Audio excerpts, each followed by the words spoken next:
Good morning. Ngasi thangju numit ko. Thangju numit ki card message haipetang yengminarase. Ado ahambada card ki message yenga matungda timing ai haijarage ko.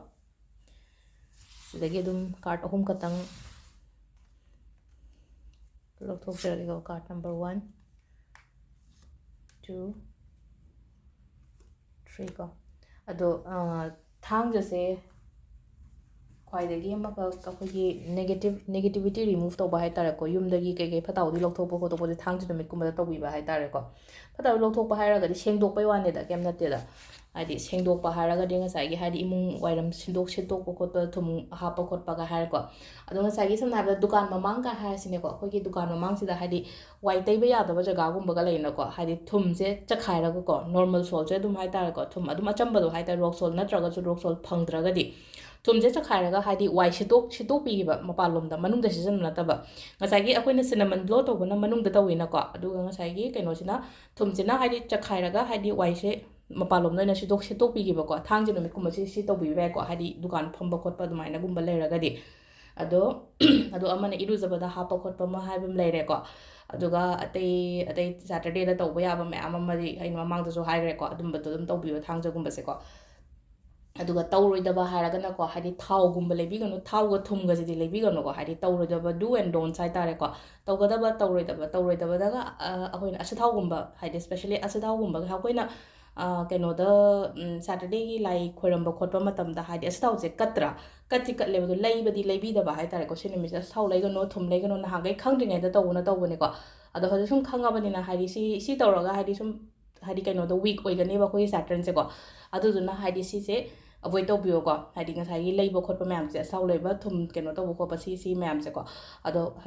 हजि card की message येंगिनरसेको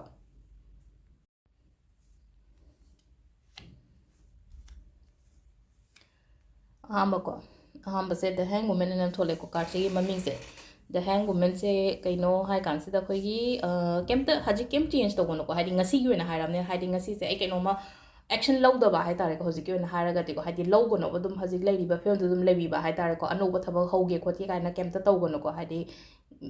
daily येंगने है ngasi कौनोम तौगे कौनोम पीगे नत्रगा कौनो थब हौरगे अदुगुम्बद पाइखटपीदब है डिसीजनगुम्बसु लौगिनो है खितंग गायोको अदुगा अनीसुबसिनको magician है थोलेको magician से है खनबदो फंग खोटपबुदी ओएको अदो इसानासु खतंको है पॉजिटिव अफर्मेशन गुम्ब खर सोनबियोको है अफब खल्लोब अफब खल्लगदि अफब ट्रैक तौरकनिको अदुदुना हाइतारेको है वखनसे पुंग कुमरी लेबसिदको है वखनसे है फतब नुंगाइतब अदुम्बद ओइना खनबिदब हाइतारेको है अफब से लाकनिको है सिदा हजिक हजिक वारी से आई अमु हेना फनबगिदमक्तनिको काइना सुम है वखनसे अदोम साइड ओइना पुथोकपियोबा है नतबिदा है नुंगाइतेने वाइने अदु तौवे दा तौवे हदाना खनबे महत्ता है जस्ट थिंक पॉजिटिव है है पॉजिटिव खलगदी पॉजिटिव अट्रैक्ट तौरकनिको है फतब खलगदी फतब अट्रैक्ट तौरकनिब लाइफता अदुनिदा अदुसिदा हारगदीको सिदा है मैनिफेस्टेशन गुम्ब तौको पॉजिटिव अफर्मेशन गुम्ब तौबा मैनिफेस्टेशन गुम्ब तौबिबा है अदुगा अहुम सुबगिसिना 3 ऑफ कॉइन्स है हाइसेको है चेंज से हानदगे हारगदी चेंज लामनिको लाइफता लाक्सु लामनी अदुगा है मीनसु दुम खंबीबदो है नंगना होटनजरीबा है होटनबा कौनो मयामदो है मीना मसक खंबीबा खोबीबा दुमाइनदी ओइको अदो मीना अदुम फनसु दुम उबीको फनसु दुम उबी अदुगा अनिमक हाइदनेको है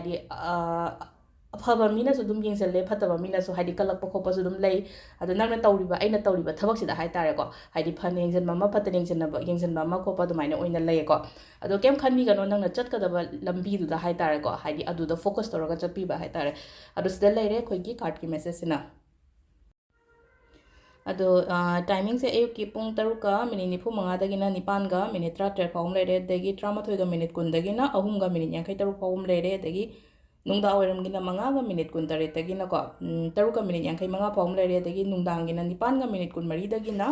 बारोगा मिनिट निफु निपान फाउम लेरे को अदुगा नोंगालमदागिना अहुमगा मिनिट निफु मरी दगिना मंगागा मिनिट 13 फाउम लेरे को अदो सिदा लेरे अदो सेट कदबा कलर ब्लैक सेट पी बेआई